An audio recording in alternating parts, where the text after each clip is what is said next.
Vous êtes-vous déjà demandé combien de temps il faut pour qu'un cœur se brise complètement? Pour moi, ce furent exactement 23 secondes. Le temps qu'il a fallu à ma fille unique pour me dire que je ne servais plus à rien. Je m'appelle Mathilde Leroy. J'ai 70 ans et je vis dans un petit appartement dans le 19e arrondissement de Paris, où les fenêtres grincent avec le vent et le parquet raconte des histoires du temps de l'occupation. Je suis né quand la France léchait encore les blessures de la guerre, j'ai grandi pendant les manifestations de mai 1968, et j'ai vieilli en voyant Paris se transformer autour de moi, tout comme ma propre vie. La pluie tombait cet après-midi d'octobre, quand Élodie, ma fille de 42 ans, est venue me rendre visite. Les gouttes frappaient à la fenêtre comme des doigts impatients. Le ciel gris de Paris semblait présager ce qui allait arriver. Élodie a toujours été déterminée, intelligente, et je dois l'admettre, impatiente. Elle a hérité des yeux verts de son père, Lucien, qui nous a quittés il y a 15 ans. Depuis lors, j'ai remarqué que quelque chose avait changé en elle. Cet après-midi-là, ma main tremblait en tenant la tasse de thé. Ce n'était pas la maladie de Parkinson que le médecin avait diagnostiquée 2 mois auparavant, c'était la peur. La peur de demander de l'aide à ma propre fille. Élodie, je dois te parler de quelque chose d'important. Elle a soupiré, sans lever les yeux de son téléphone portable. Qu'y a-t-il encore, maman? J'ai une réunion dans 1 heure. Les médecins disent que je ne peux plus vivre seule. Le Parkinson progresse plus vite qu'il ne l'avait prévu. C'est alors qu'elle a finalement levé les yeux.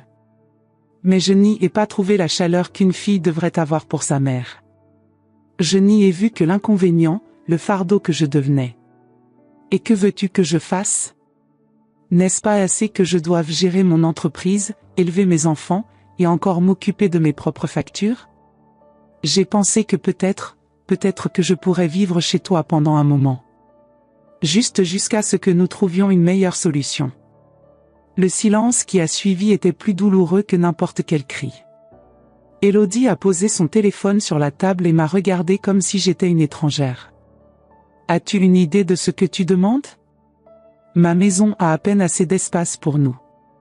Antoine a 13 ans et a besoin d'intimité. Camille entre dans l'adolescence. Et toi, tu as besoin de soins constants. Je pourrais aider avec les enfants, ai-je murmuré, essayant de retenir mes larmes. Je pourrais cuisiner quand mes mains me le permettront. C'est alors que c'est arrivé. Élodie s'est levée, renversant sa chaise. Cuisiner?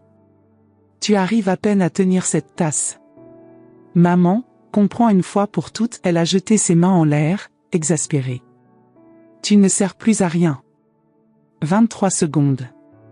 Le temps exact qu'il m'a fallu pour assimiler ces paroles, sentir leur impact traverser ma poitrine, et réaliser que l'amour d'une fille peut avoir des conditions qu'aucune mère ne devrait jamais connaître. Ces paroles sont tombées comme des pierres sur mon cœur déjà fragilisé. L'appartement a soudain semblé trop froid, trop silencieux. La tasse que je tenais a glissé entre mes doigts tremblants et s'est brisée sur le sol, répandant thé et porcelaine partout. Tu vois? C'est exactement de cela que je parlais, a dit Élodie, cherchant des serviettes dans la cuisine.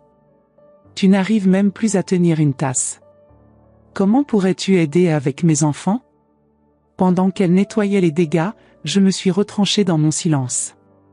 Non par manque de mots, j'en avais des milliers coincés dans la gorge, mais par peur que tout ce que je dirais ne confirme sa vision de moi, une vieille femme inutile, un fardeau. Nous trouverons une solution, maman, a-t-elle dit, déjà recomposée, vérifiant sa montre. Une maison de retraite, peut-être. Avec des professionnels qui sauront prendre soin de toi. Je dois y aller maintenant. Élodie a pris son sac coûteux, ajusté son manteau, et marché vers la porte. Elle a hésité un instant, comme si elle voulait dire quelque chose de plus, mais a changé d'avis.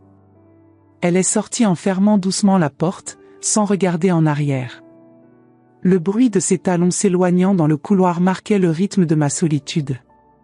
Lentement, j'ai réussi à me lever et à marcher jusqu'à la fenêtre. La pluie s'était arrêtée, et Paris commençait à s'illuminer dans le crépuscule. Les lumières de la ville, qui m'apportait autrefois du réconfort, semblait maintenant distante et indifférente tout comme ma fille. J'ai observé les gens en bas, pressés, enlacés, poursuivant leur vie. De jeunes couples partageant des parapluies, des mères tenant les mains de leurs enfants. Un jour, Élodie était cette petite fille qui s'accrochait à ma main avec une confiance totale, me regardant comme si je pouvais résoudre n'importe quel problème du monde. Dans le refuge de mon appartement, les souvenirs ont commencé à émerger comme des bulles dans l'eau bouillante. Je me suis souvenu du jour où Élodie est née, un minuscule bébé aux cheveux sombres qui criait comme pour prouver au monde qu'elle était arrivée. Je me suis souvenu de ses premiers mots, de ses premiers pas, de la première fois qu'elle m'a dessiné un croquis enfantin que je garde encore dans le tiroir de la commode. Me traînant jusqu'à la chambre, j'ai cherché sous le lit une boîte en cèdre que Lucien avait fabriquée pour moi pour notre 10e anniversaire de mariage. À l'intérieur, je gardais les reliques de notre vie, des lettres d'amour jaunies, de vieilles photographies, des mèches de cheveux des premières coupes d'Élodie. Parmi les trésors, j'ai trouvé le petit livre que j'avais acheté pour Élodie quand elle avait seulement 8 ans. C'était un journal à couverture de cuir, soigneusement choisi dans une librairie du quartier latin. Sur la première page, j'avais écrit de ma plus belle écriture, pour mon Élodie, qui un jour comprendra le pouvoir des mots écrits.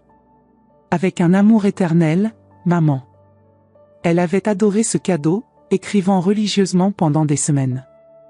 Mais un jour, après une dispute sur le fait qu'elle ne pouvait pas aller à une fête, elle a jeté le journal à la poubelle. Je l'ai récupéré pendant qu'elle dormait, incapable de laisser disparaître ce symbole de notre lien. Élodie n'a jamais demandé après le journal, et je n'ai jamais mentionné l'avoir gardé. J'ai passé mes doigts tremblants sur la couverture usée, sentant la texture du cuir sous ma peau ridée.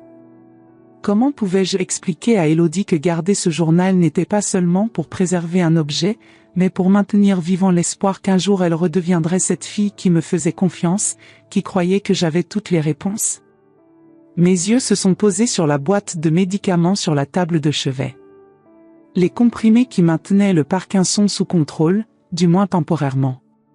Des médicaments coûteux qu'Élodie aidait à payer, bien que toujours avec un soupir d'inconvénient quand elle mentionnait le prix.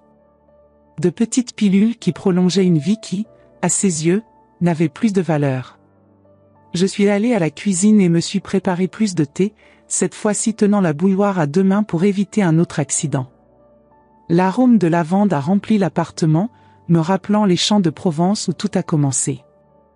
Je suis retourné au fauteuil près de la fenêtre, mon poste d'observation du monde qui continuait sans moi. La lune commençait à apparaître entre les nuages qui se dissipaient, pâle et distante. Comme je le devenais pour ma fille. Je suis allé dans la petite pièce qui me servait de bureau, un espace étroit avec un vieux bureau et des étagères chargées de livres. Je me suis assise et j'ai tiré une feuille de papier. Mon écriture, autrefois élégante et ferme, tremblait maintenant comme des feuilles au vent. Malgré tout, j'ai commencé à écrire. Pas une lettre pour Élodie, ce n'était pas encore le moment, mais un début de ce qui serait mon testament spirituel. Quand une mère entend qu'elle ne sert plus à rien, quelque chose se brise en elle. Ce n'est pas seulement la fierté, mais la certitude qu'elle a échoué dans sa mission la plus fondamentale, être importante dans la vie de ses enfants. J'ai écrit jusqu'à ce que mes mains me fassent trop mal pour continuer. Ensuite, j'ai rangé les pages dans un dossier bleu, avec les documents qui un jour révéleraient à Élodie qui était vraiment sa mère. Cette nuit-là, j'ai rêvé de la Provence. Des vignobles ondulants sous le soleil d'été, du jeune homme aux yeux ardents qui m'avait promis le monde et ne m'avait laissé qu'un souvenir qui deviendrait mon secret le mieux gardé. Un secret qui, des décennies plus tard, façonnait encore silencieusement chaque décision de ma vie. Le lendemain, j'ai reçu un appel d'Élodie. Sa voix semblait fatiguée, peut-être repentante. « Maman, à propos d'hier ? Tu n'as pas besoin de dire quoi que ce soit, ma chérie. Je n'aurais pas dû dire ça. Je suis stressée par le travail et les problèmes avec Laurent. » Laurent, le mari d'Élodie. Un homme distant, tout comme elle l'était devenue. J'avais toujours vu les signes, mais Élodie n'avait jamais voulu écouter. En tant que mère, on apprend à choisir ses batailles. « Tout va bien », ai-je répondu, tout en sachant que ce n'était pas le cas. Nous sommes d'une famille. On dit des choses dans le feu du moment. Je cherche des options, a-t-elle continué. Des maisons de retraite bien réputées. Tu mérites les meilleurs soins possibles. Maison de retraite. L'endroit où les enfants occupés envoient les parents gênants.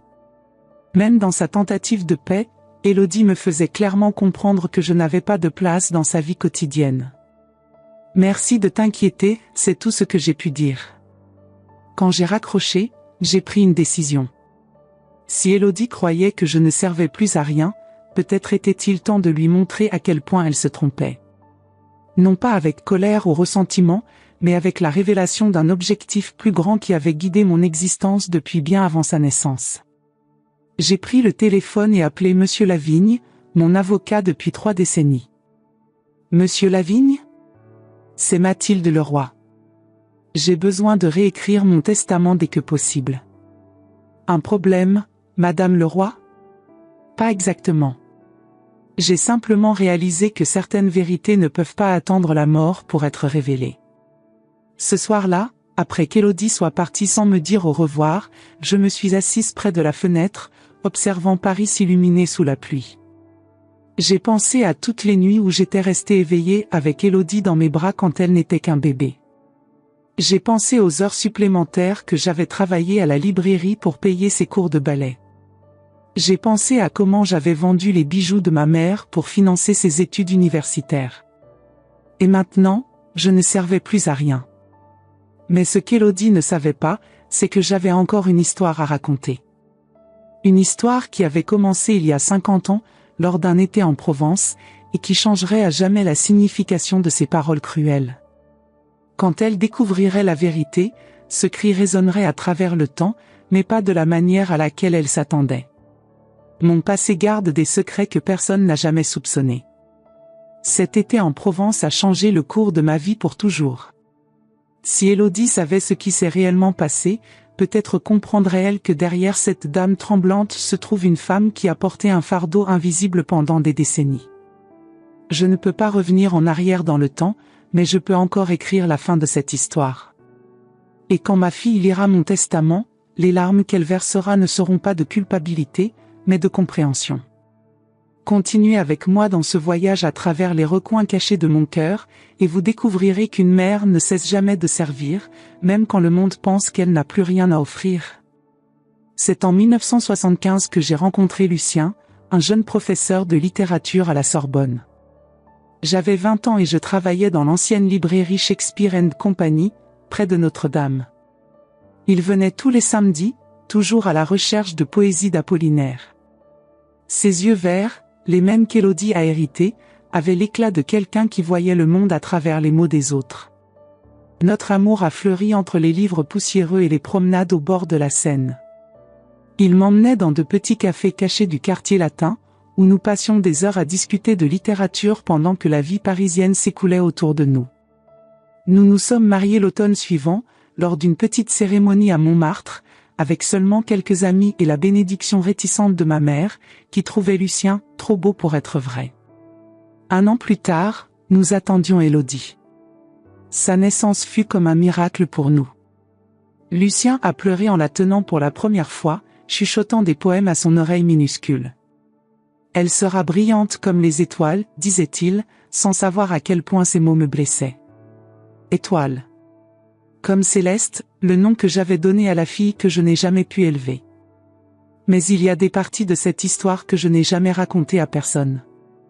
Pas même à Lucien, l'homme qui avait juré de partager avec moi toutes les joies et les peines.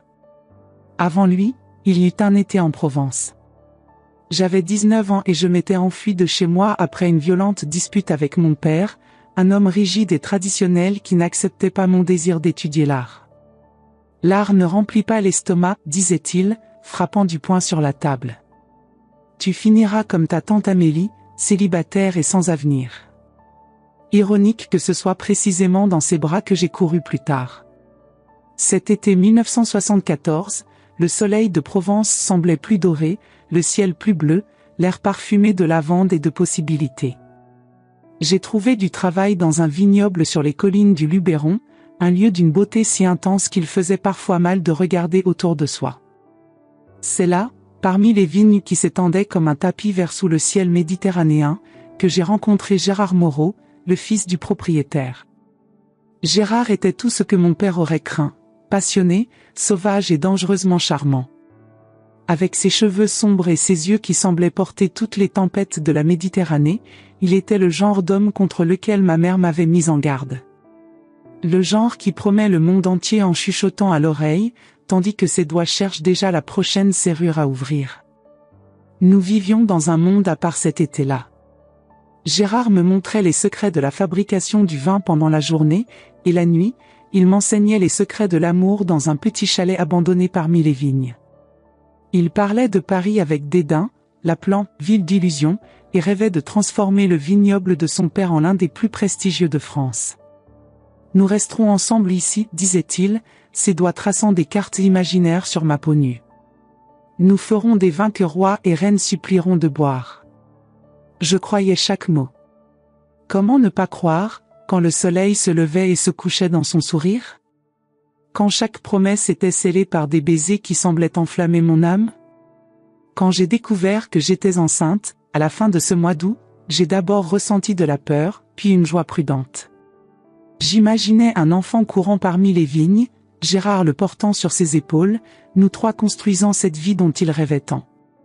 J'ai partagé la nouvelle lors d'un pique-nique au coucher du soleil, parmi les vignes chargées de raisins presque mûrs. J'avais préparé son plat préféré, ratatouille aux herbes fraîches, et répété 1000 façons de le lui annoncer. À la fin, les mots sont sortis simplement, comme un soupir. J'attends un enfant de toi. Le silence qui a suivi aurait dû m'alerter. La façon dont son regard a glissé du mien pour se fixer sur un point lointain à l'horizon. La manière dont ses mains se sont fermées en point avant de se détendre dans une reddition forcée. C'est, inattendu, fut tout ce qu'il dit pendant le dîner. Plus tard, il m'a aimé avec une intensité presque douloureuse, comme s'il voulait imprimer chaque centimètre de mon corps dans sa mémoire. Je me suis endormie dans ses bras, épuisée et pleine d'espoir. Quand je me suis réveillée, il avait disparu. Avec lui, l'argent du coffre de son père, une collection de vins rares, et la petite voiture familiale. Il n'a laissé qu'un mot griffonné à la hâte, « Je ne suis pas prêt pour ça. Oublie-moi. » 5 mots pour clôturer ce que je pensais être le début de ma vie. 5 mots pour me transformer de rêveuse passionnée en femme abandonnée, enceinte et sans direction. Le père de Gérard, Monsieur Moreau, un homme de peu de mots et beaucoup de rides taillées par le soleil, n'a pas montré de surprise en découvrant la disparition de son fils. Ce n'est pas la première fois, dit-il, me servant un verre du vin que nous avions produit ensemble. Et l'argent ? Quand j'ai confirmé que le coffre était vide, il a hoché la tête comme s'il confirmait un vieux soupçon. Tu n'es pas la première, a-t-il ajouté avec une gentillesse inattendue. Et le bébé ? Ma main a instinctivement couvert mon ventre encore plat. C'est le sien. Je peux offrir de l'argent, a dit le vieil homme, regardant au-delà de moi, vers les vignobles que son fils avait abandonnés. Pour résoudre le problème. J'ai compris ce qu'il voulait dire. À cette époque, l'avortement venait d'être légalisé en France, mais c'était encore un sujet tabou, surtout dans les zones rurales. Ce n'est pas un problème, ai-je répondu, trouvant une force que je ne savais pas posséder. C'est un enfant. Monsieur Moreau n'a pas insisté.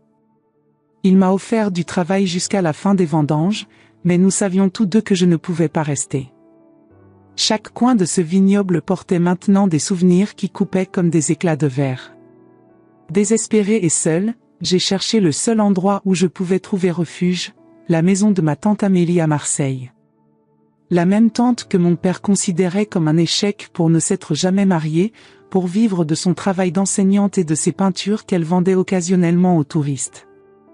Je me souviens d'être arrivé à sa porte, trempé par la pluie d'automne, ne portant qu'une valise et un cœur brisé.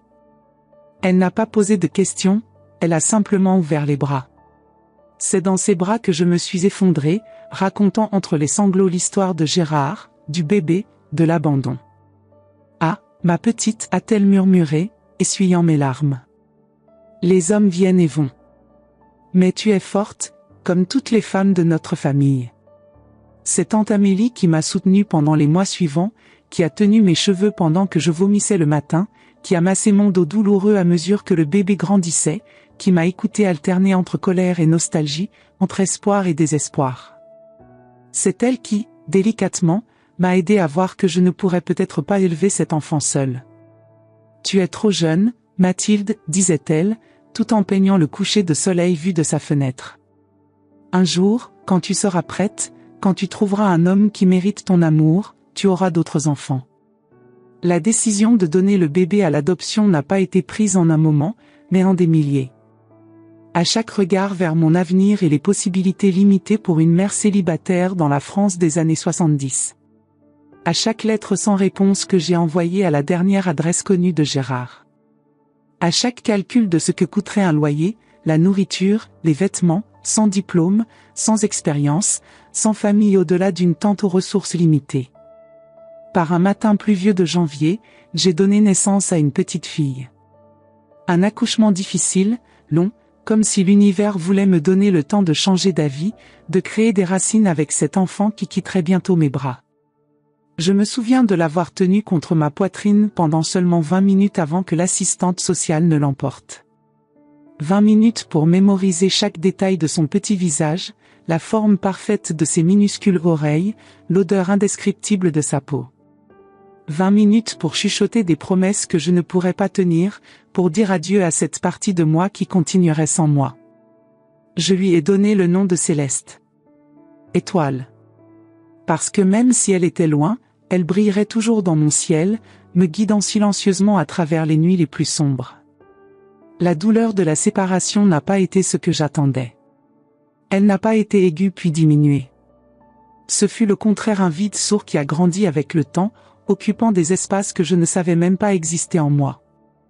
Je suis retournée à Paris, déterminée à recommencer. J'ai terminé mes études, obtenu le travail à la librairie, reconstruit ma vie pièce par pièce. 6 ans plus tard, quand Élodie est née dans un hôpital parisien, avec Lucien tenant ma main et des larmes de joie dans les yeux, j'ai cherché sur ce nouveau petit visage les traits de Céleste. Pendant un moment terrible, j'ai craint de ne pas pouvoir aimer cette deuxième fille, si légitimement mienne, si complètement acceptée dans le monde. Mais le cœur a une capacité infinie à s'élargir.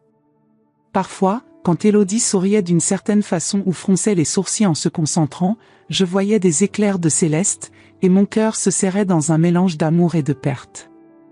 Lucien a été le père qu'Élodie méritait, présent, aimant, patient. Nous avons construit une bonne vie ensemble, modeste mais heureuse. Il n'a jamais su pour Céleste. Non par manque de confiance, mais par peur. Peur qu'il me voie différemment, peur de revivre cette douleur en la mettant en mots, peur que, d'une certaine façon, révéler l'existence de Céleste puisse porter malheur à notre petite famille parfaite. Superstition stupide d'une femme marquée par l'abandon. Pendant des décennies, j'ai gardé ce secret enfoui dans le plus profond de mon être. Mais comme toutes les choses enterrées, il grandissait dans l'obscurité, se nourrissant de ma culpabilité silencieuse. J'ai essayé de retrouver Céleste quand j'ai eu 40 ans. L'âge m'a apporté un courage que je n'avais pas avant. Ou peut-être était-ce simplement le désespoir de savoir, d'une manière ou d'une autre, qu'elle allait bien. Mais le processus d'adoption avait été fermé, scellé avec la promesse d'anonymat que j'avais moi-même signée de mes mains tremblantes tant d'années auparavant. J'ai engagé un détective privé, utilisant de l'argent économisé secrètement sur mon salaire à la librairie que Lucien et moi gérions. Des mois de recherche n'ont abouti qu'à un nom, la famille Renaud de Lyon, et une nouvelle qui m'a brisé. Céleste Renaud était morte à 22 ans, dans un accident de voiture, en revenant de l'université où elle étudiait la littérature. J'étais arrivée trop tard. Ma première-née, l'étoile qui devait me guider, s'était éteinte avant même que je puisse lui dire que je ne l'avais jamais oubliée, que je l'aimais, que j'avais pensé à elle à chaque anniversaire, à chaque Noël, à chaque moment important de ma vie. C'est à ce moment-là, au milieu du deuil pour une fille que j'avais à peine connue, que j'ai pris une décision qui changerait le cours de ma vie. Ce que personne ne sait, ni Lucien ne l'a su, ni Élodie ne l'imagine, c'est que tout l'argent que j'ai économisé durant ma vie n'était pas seulement pour assurer une vieillesse confortable ou laisser un héritage à ma fille, comme tout le monde le pensait. C'était ma façon de compenser l'abandon de Céleste. Par le biais de la Fondation Étoile Tombée, que j'ai créée anonymement après la mort de Lucien, j'ai financé des foyers pour jeunes mères célibataires dans toute la France. Des endroits où des femmes comme moi pouvaient trouver non seulement un toit, mais aussi une orientation, un soutien psychologique, une formation professionnelle, tout ce que je n'avais pas eu et qui aurait pu changer ma décision en ce lointain janvier. J'ai investi chaque centime supplémentaire que j'ai pu économiser, profité des hausses en bourse, multiplié l'argent de l'assurance vie de Lucien, acheté et vendu des propriétés au bon moment. Je suis passé d'une petite donatrice anonyme à la principale bienfaitrice d'un réseau de soutien qui a déjà aidé des milliers de femmes à garder leurs enfants, si elles le souhaitaient. Tout ce travail, toute cette mission, est resté mon secret le mieux gardé. Même les administrateurs de la fondation ne savaient pas qui était la mystérieuse bienfaitrice qui signait simplement M. Pour le monde, j'étais juste Mathilde Leroy, veuve, ancienne propriétaire d'une librairie, mère d'Élodie, grand-mère d'Antoine et Camille.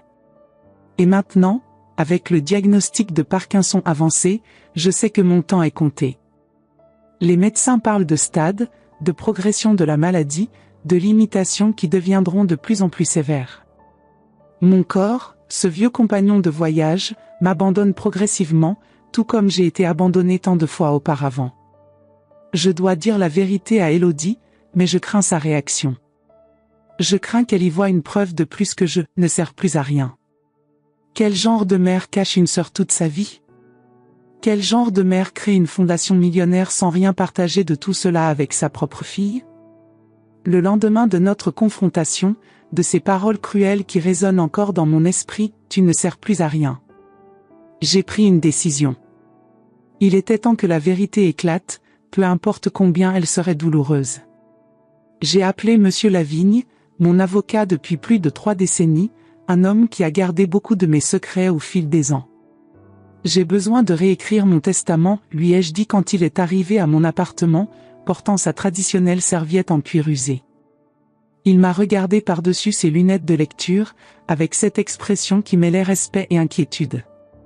Un problème avec l'actuel, Madame Leroy? Il n'est plus adéquat, ai-je simplement répondu. Il y a certaines vérités qui ne peuvent plus attendre ma mort pour être révélées.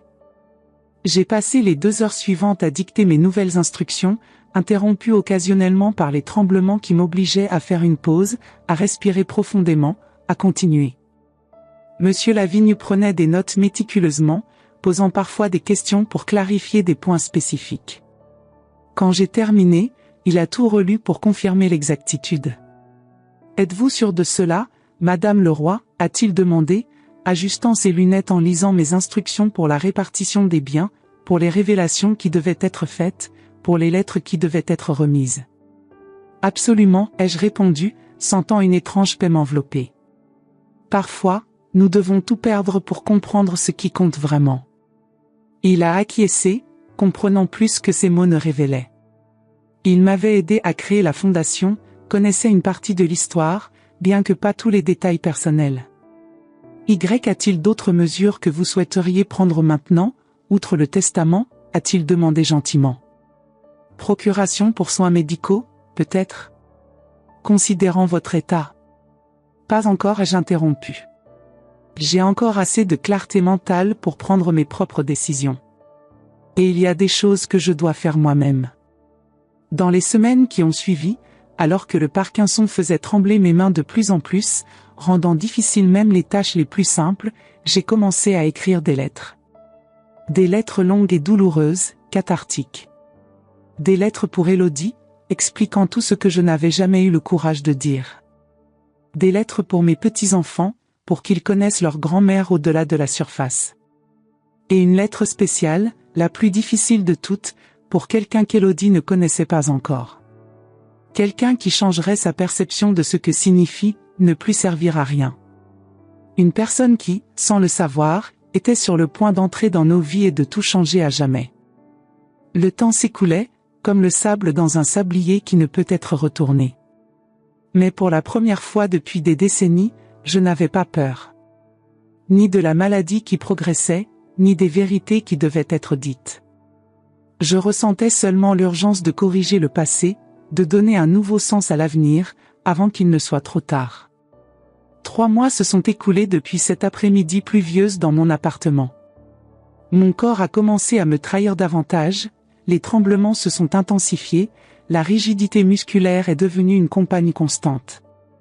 La fatigue, une ombre persistante qui me suivait même les jours les plus ensoleillés.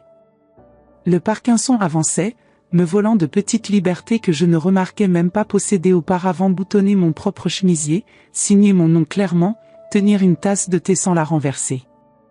Élodie m'appelait sporadiquement, des conversations rapides et mécaniques, comme quelqu'un qui remplit une obligation. Sa voix toujours pressée, toujours avec un bruit de fond des claviers qu'on tape, des papiers qu'on feuillette, la vie qui se déroule rapidement de l'autre côté de la ligne. Maman, j'ai trouvé une maison de repos à Neuilly-sur-Seine. C'est cher, mais ils ont des spécialistes en Parkinson. Nous pouvons utiliser l'argent de la vente de ton appartement. Neuilly-sur-Seine. Élégant, distant. Loin des yeux d'Élodie, loin du cœur. Un endroit où des personnes comme moi sont gardées comme de vieux meubles trop précieuses pour être jetées, trop encombrantes pour rester en vue. Je ne vendrai pas l'appartement, Élodie. Mon refus était ferme, malgré mes mains tremblantes. Cet appartement, avec ses fenêtres qui grincent au vent, avec les marques sur le mur qui montrent la croissance d'Élodie au fil des ans, avec les éraflures sur le parquet faites par le fauteuil roulant de Lucien dans ces derniers mois, c'était mon monde, mon histoire matérialisée. Mais maman, sois raisonnable. Cet endroit tombe en morceaux, et tu as besoin de soins. Son pragmatisme m'a toujours impressionné. Même enfant, Élodie organisait ses jouets par couleur et taille, planifiait ses études des semaines avant les examens. Cette caractéristique a fait d'elle une femme d'affaires accomplie, mais a aussi construit un mur entre son cœur et ses émotions. J'ai assez d'argent pour engager une infirmière. Quel argent ? Ta retraite couvre à peine tes dépenses. L'incrédulité dans sa voix m'a fait sourire, pensant à ce qu'elle ne savait pas. Les actions que j'avais achetées dans les années 80, quand tout le monde disait que l'investissement était une affaire d'homme. Les investissements immobiliers que j'avais faits silencieusement, vendant et achetant de petits appartements dans des quartiers qui se sont valorisés. L'argent de la fondation, qui avait augmenté exponentiellement sous la gestion prudente de gestionnaires financiers qui n'avaient jamais connu le visage de la mystérieuse Madame M. Fais-moi confiance, ma chérie. Tout n'est pas comme il paraît. C'était le premier indice que je lui donnais, mais elle était trop occupée pour s'en apercevoir. La vie moderne a cette cruauté, nous devenons si concentrés sur l'avancement que nous oublions de regarder autour de nous, de voir les signes, d'écouter le non-dit. Dans les semaines qui ont suivi, j'ai engagé par moi-même une infirmière, Madame Rousseau, une femme d'âge moyen aux mains douces et aux yeux qui avait déjà vu beaucoup de douleurs. Elle venait 3 fois par semaine, m'aidait pour la douche, pour les exercices prescrits par le physiothérapeute, parfois elle s'asseyait simplement avec moi pendant que je lisais, prête à prendre un livre que mes doigts ne pouvaient plus tenir longtemps. Par une après-midi de janvier, lorsque le froid parisien était tranchant comme un rasoir et que la neige commençait à tomber en gros flocons, j'ai reçu un appel inattendu. C'était Marion Dubois, l'assistante sociale qui m'avait aidé avec les papiers d'adoption de Céleste, 50 ans auparavant. Sa voix avait vieilli, mais gardait le même ton compatissant qui m'avait réconforté en ce lointain janvier. « Madame Leroy ? C'est moi, Marion Dubois. Vous ne vous souvenez peut-être pas de moi, mais... » Je me souviens parfaitement, Madame Dubois, ai-je interrompu, mon cœur s'accélérant. En toutes ces années, je n'avais jamais espéré recevoir un appel d'elle. Les processus d'adoption de cette époque étaient hermétiquement fermés. Je transgresse certaines règles en appelant, a-t-elle continué, comme si elle lisait dans mes pensées. Techniquement, je n'aurais pas dû garder vos coordonnées. Mais quelque chose est arrivé. Quelque chose que vous devriez peut-être savoir. Mon cœur s'est emballé d'une façon que même le Parkinson ne pouvait pas expliquer. Un espoir absurde a fleuri dans ma poitrine, malgré toute logique. C'est à propos de Céleste ? Un soupir à l'autre bout de la ligne, une pause lourde. Pas exactement. C'est à propos de sa fille. J'ai laissé tomber le téléphone. Le petit appareil a rebondi sur le parquet, tandis que mon esprit essayait de traiter ces mots. Céleste avait eu une fille avant l'accident. Une fille qui avait survécu. Une petite fille dont j'ignorais l'existence. Avec des doigts maladroits, j'ai récupéré le téléphone. Une fille ? Oui, a poursuivi Marion patiemment. Elle s'appelle Emmeline. Elle a 30 ans maintenant. Elle est médecin, d'après ce que je sais. Elle a contacté notre service récemment. Elle recherche ses origines. Recherche ses... Ma voix a flanché. Je ne pouvais pas terminer la phrase. Vous, Madame Leroy. Elle sait à propos de l'adoption de sa mère et a réussi à retrouver certains documents. Elle veut vous rencontrer, si vous le permettez. Emmeline. Ma petite fille. La fille de la fille que je n'ai jamais connue. Une branche de l'arbre familial que je croyais avoir été coupée avant même de fleurir. Dans les jours qui ont suivi, j'ai vécu dans un état de torpeur et d'excitation.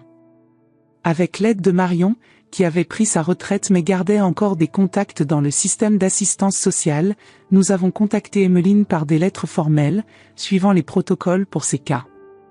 La bureaucratie française peut être exaspérante, mais il y a une certaine dignité à suivre les procédures établies, surtout pour des questions aussi délicates que la réunion de familles séparées. J'ai découvert qu'Emmeline vivait à Toulouse, travaillait comme médecin dans un hôpital universitaire, se spécialisant en neurologie spécifiquement, dans les maladies dégénératives comme le Parkinson. Peut-être que le destin avait un sens de l'humour plus élaboré que je ne l'imaginais. Elle a accepté de venir à Paris pour me rencontrer, un week-end de février. J'ai passé la semaine précédente dans des préparatifs frénétiques. J'ai nettoyé l'appartement comme je ne l'avais pas fait depuis des mois, ignorant les protestations de Madame Rousseau sur le fait que je m'épuisais trop. J'ai demandé au boulanger du coin de réserver les meilleurs croissants. J'ai répété mentalement ce que je dirais, comment j'expliquerais l'inexplicable. La première fois que j'ai vu Emmeline fut comme regarder un fantôme matérialisé. Elle se tenait à ma porte, une jeune femme de taille moyenne, avec des cheveux châtains attachés en un chignon simple et mes yeux m'observant avec un mélange de curiosité et d'appréhension. Elle avait les mêmes yeux que les miens, la même forme de visage que Céleste sur les quelques photos que le détective avait réussi à me rapporter des années auparavant. « Madame Leroy » a-t-elle demandé, sa voix douce, contrôlée, comme quelqu'un habitué à donner des nouvelles difficiles à des patients.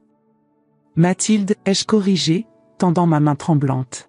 « S'il vous plaît, entrez. » Emmeline. Son nom sur mes lèvres a semblé briser quelque chose en nous deux. Elle a fait un pas en avant, sans avertissement, m'a étreinte. Une étreinte prudente, mais authentique. Le genre d'étreinte qu'on donne à une connaissance qui traverse un moment difficile, pas assez intime pour être familière, mais trop sincère pour être simplement courtoise. Dans mon salon, nous nous sommes assises l'une en face de l'autre, deux étrangères unies par un lien invisible qui traversait les décennies. J'ai offert du thé, qu'elle a accepté avec un sourire poli. Nous avons d'abord parlé de banalité, le temps, le voyage en train depuis Toulouse, la beauté éternelle de Paris même en hiver. « Je n'ai su votre existence qu'il y a 2 ans » a-t-elle finalement dit, tenant la tasse à 2 mains, comme si elle cherchait de la chaleur. Après le décès de mes parents adoptifs, les mêmes qui avaient adopté ma mère, en fait j'ai trouvé les documents originaux de son adoption. C'est ainsi que j'ai découvert votre existence. Ses yeux, si semblables aux miens, m'étudiaient avec intensité, comme s'ils cherchaient des réponses écrites sur mon visage ridé. Je me sentais exposée, vulnérable, mais aussi étrangement soulagée.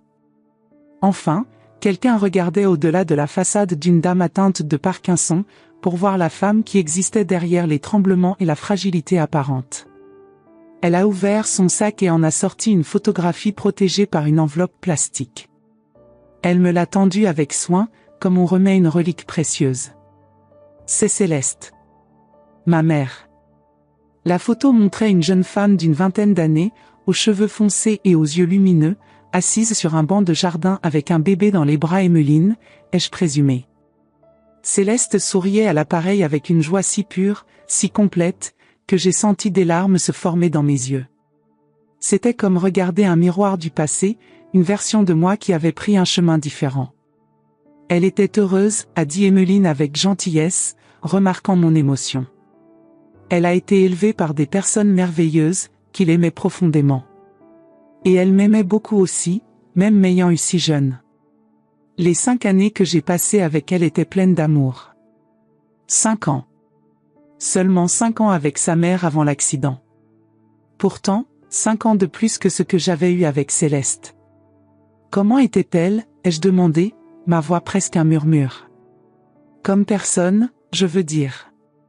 Intense, a répondu Emmeline immédiatement, avec un sourire nostalgique. Passionnée par tout ce qu'elle faisait. Elle étudiait la littérature à l'université, adorait la poésie, surtout Apollinaire. Apollinaire, ai-je répété, sentant une vague d'émotion me traverser. Comme Lucien, ai-je pensé. Comme les poèmes qu'il cherchait chaque semaine dans la librairie où nous nous sommes rencontrés.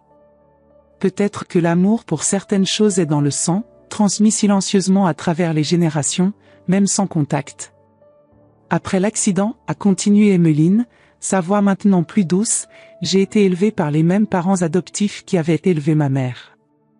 Ils me racontaient des histoires sur elle tous les jours, me montraient des photos, lisaient les poèmes qu'elle aimait. Ils ont tout fait pour que je ne l'oublie jamais, pour qu'elle reste vivante d'une certaine façon. Et alors, comme un barrage qui se rompt, j'ai commencé à parler. Des mots qui avaient été retenus pendant un demi-siècle ont coulé sans contrôle. J'ai raconté à Emmeline l'été en Provence, Gérard et son abandon, la douleur de donner un bébé à l'adoption, le secret que j'avais gardé pendant des décennies. J'ai parlé de Lucien, d'Élodie, de la sœur qu'elle n'avait jamais su qu'elle avait. Ma fille pense que je ne sers plus à rien, ai-je finalement avoué, la fatigue de la confession pesant sur moi. La honte colorant mes paroles. Et peut-être a-t-elle raison. J'ai échoué avec Céleste. J'ai échoué à dire la vérité à Élodie. Emmeline, qui avait tout écouté avec l'attention calme d'un médecin habitué à entendre des histoires difficiles, s'est penchée en avant et a pris mes mains tremblantes dans les siennes. Des mains fortes, stables, des mains qui sauvaient des vies tous les jours. Il n'est jamais trop tard pour réparer les choses, a-t-elle dit, avec une conviction qui ne peut venir que de l'expérience personnelle. J'ai mis 30 ans à vous trouver, et nous voilà. Le lendemain, j'ai rappelé Monsieur Lavigne et fait une modification supplémentaire à mon testament. Une qui incluait Emmeline non seulement comme bénéficiaire, mais comme partie fondamentale de l'avenir que j'envisageais pour la Fondation Étoile Tombée. Durant les semaines suivantes, Emmeline venait me rendre visite régulièrement, adaptant son emploi du temps à l'hôpital pour passer plus de temps à Paris. Sans que je le demande, elle a engagé une infirmière supplémentaire pour rester avec moi, complétant les soins de Madame Rousseau, refusant fermement mes protestations concernant le coût. J'ai aussi mes secrets, grand-mère, a-t-elle souri lors d'une de ses visites, utilisant pour la première fois ce mot qui a fait fondre mon cœur. Je suis spécialiste en neurologie. Je travaille avec des patients atteints de Parkinson. Je ne peux pas vous guérir, mais je peux aider à rendre vos jours plus confortables. Grand-mère. Un mot que je n'avais jamais espéré entendre des lèvres de quelqu'un lié à Céleste. Un mot qui a créé un pont au-dessus de l'abîme de 50 ans d'absence. Le jour s'est levé avec une clarté particulière sur Paris. Ce genre de lumière qui semble nettoyer la ville de ses ombres. C'était comme si le ciel savait que ce serait le jour de la vérité. Je me suis assise dans mon fauteuil préféré, celui qui était face à la fenêtre, d'où je pouvais voir le mouvement de la rue. Emmeline était sortie acheter des croissants frais à la boulangerie du coin. Ces dernières semaines, elle s'était pratiquement installée dans mon appartement, dormant dans la petite chambre d'amis qui ne contenait auparavant que des cartons remplis de souvenirs du passé. Les tremblements étaient pires ce matin-là. Le médecin avait dit que cela arriverait, qu'il y aurait des bons jours et des mauvais jours. Celui-ci semblait être un des mauvais, du moins physiquement. Mais mon cœur était léger, prêt pour ce qui allait venir. Élodie devait arriver à midi. Elle avait appelé la veille, disant que nous devions régler la situation une fois pour toutes. Son ton suggérait que la décision concernant mon avenir était déjà prise, sans ma participation. À 11h45, la sonnette a retenti. Élodie arrivait toujours en avance quand elle voulait contrôler une situation. C'est ouvert, ai-je appelé, sans me lever. Ma canne reposait à côté du fauteuil, mais je savais que me lever seule serait risqué aujourd'hui. Élodie est entrée comme une brise froide. Élégante dans son ensemble tailleur gris, cheveux parfaitement coiffés, maquillage impeccable. Elle portait une pochette de documents sous le bras. « Maman, tu sembles fatiguée », a-t-elle dit, posant la pochette sur la table. Pas de baiser, pas d'étreinte. Juste la constatation clinique de l'évidence. Le Parkinson me fait cet effet, ai-je répondu avec un faible sourire. Mais je suis bien soignée. À ce propos, elle a tiré une chaise et s'est assise face à moi, j'ai tout finalisé avec la maison de repos. Ils ont une place pour la semaine prochaine. J'ai apporté les documents à signer. Elle a ouvert la pochette, révélant un contrat de plusieurs pages avec le logo d'un établissement luxueux. Elle est considérée comme l'une des meilleures institutions de France, a-t-elle poursuivi.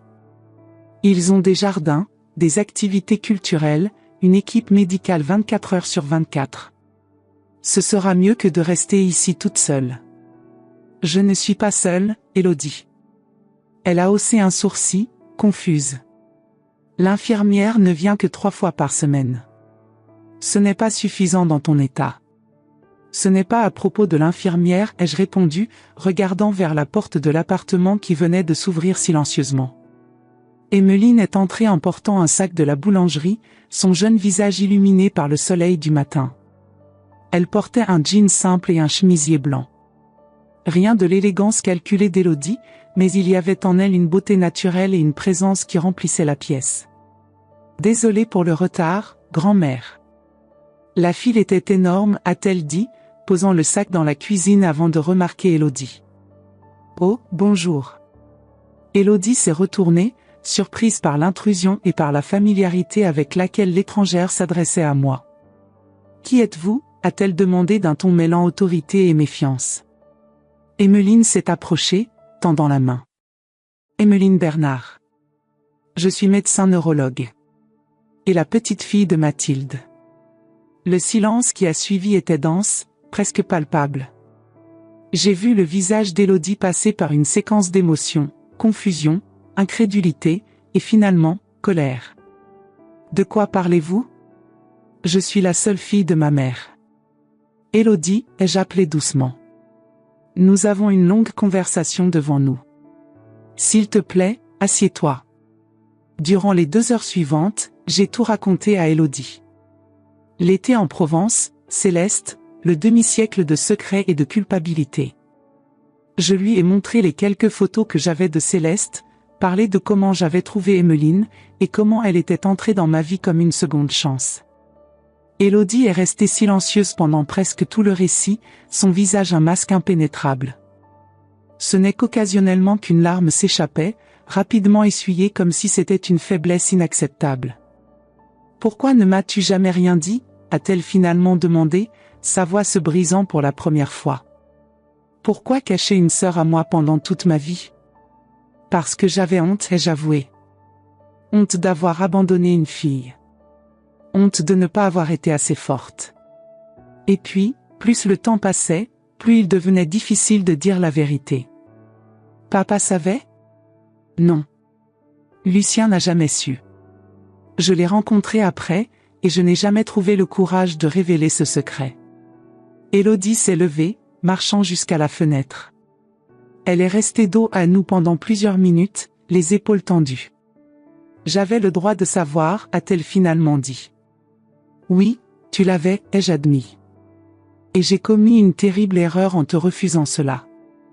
Mais je ne peux pas revenir en arrière. Je peux seulement essayer de réparer les choses maintenant. C'est alors qu'Emmeline, qui s'était tenue discrètement assise dans un coin, s'est levée et s'est approchée d'Élodie. Je sais que c'est un choc, a-t-elle dit avec douceur. Pour moi aussi, ça l'a été. Mais j'ai découvert qu'il n'est jamais trop tard pour former de nouveaux liens. Tu es ma tante, Élodie. Le sang de mon sang. Élodie s'est retournée, regardant Emmeline comme si elle la voyait pour la première fois. Il y avait quelque chose dans ses yeux, une reconnaissance, peut-être. La même ligne de mâchoire, la même forme des yeux.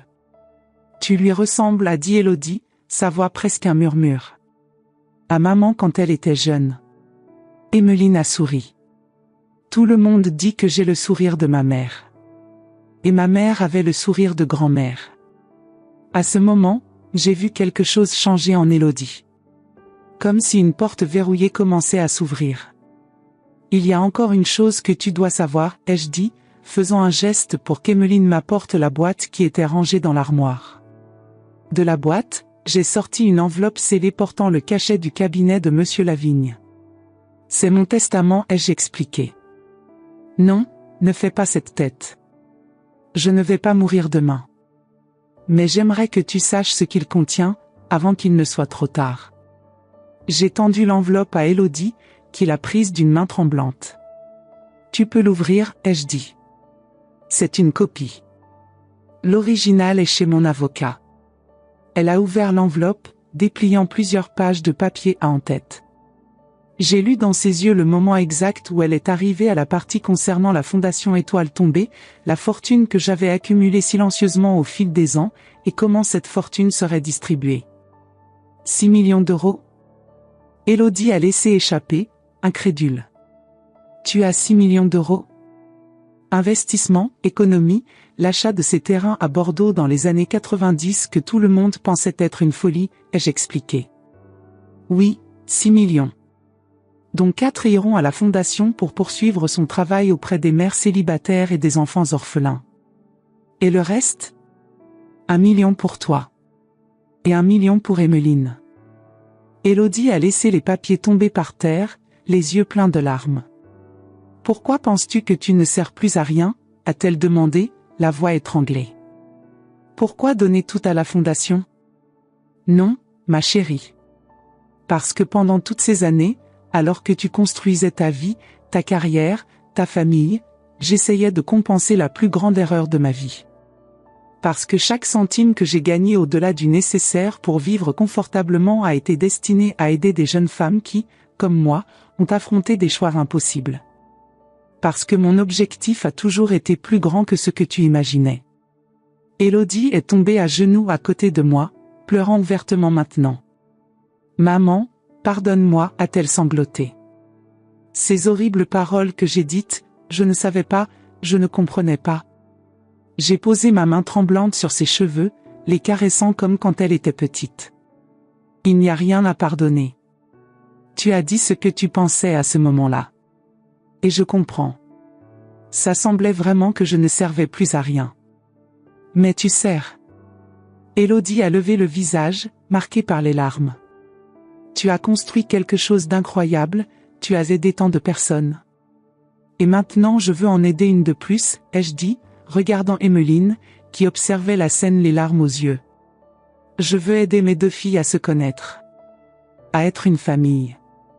C'est à ce moment qu'Élodie s'est levée, et sans hésitation, a étreint Emmeline. Une étreinte maladroite, d'étrangères qui partageaient le même sang, mais un début. Je suis désolée pour ta mère, a dit Élodie. De n'avoir jamais connu ma sœur.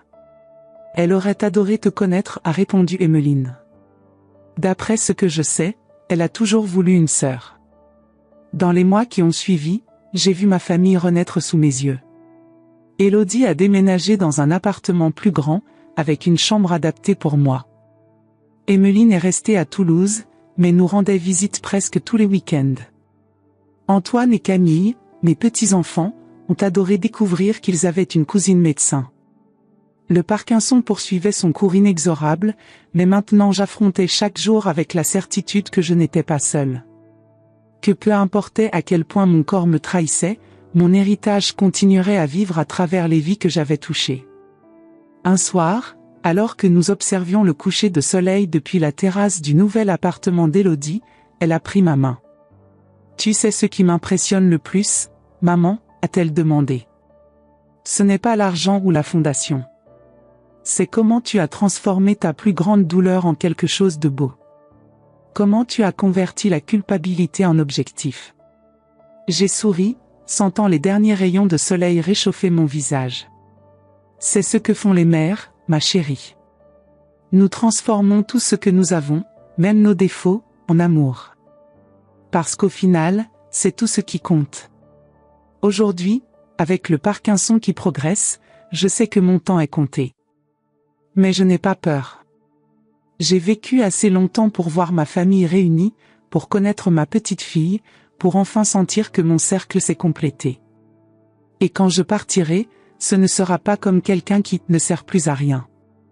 Ce sera comme quelqu'un qui, malgré toutes ses erreurs, a aimé profondément et inconditionnellement. Qui a construit des ponts là où il y avait des abîmes. Qui a prouvé qu'il n'est jamais trop tard pour réparer ce qui a été brisé. Parce qu'au final, ce ne sont pas nos possessions ou nos réalisations qui définissent notre valeur. C'est l'amour que nous donnons, les vies que nous touchons, les blessures que nous guérissons en commençant par les nôtres. Et cela, ma chère fille l'a découvert, est le véritable sens de servir à quelque chose dans cette vie. Vous savez ce que c'est, entendre qu'on ne sert plus à rien? Moi, je sais. Cette douleur qui s'installe dans les os, plus profonde encore que la maladie de Parkinson. Qui vous fait remettre en question tout ce que vous avez construit. Combien d'entre vous gardent des secrets depuis des décennies? Combien ont dû réinventer le sens du mot « famille » ? La vie après 60 ans n'est pas faite pour les lâches.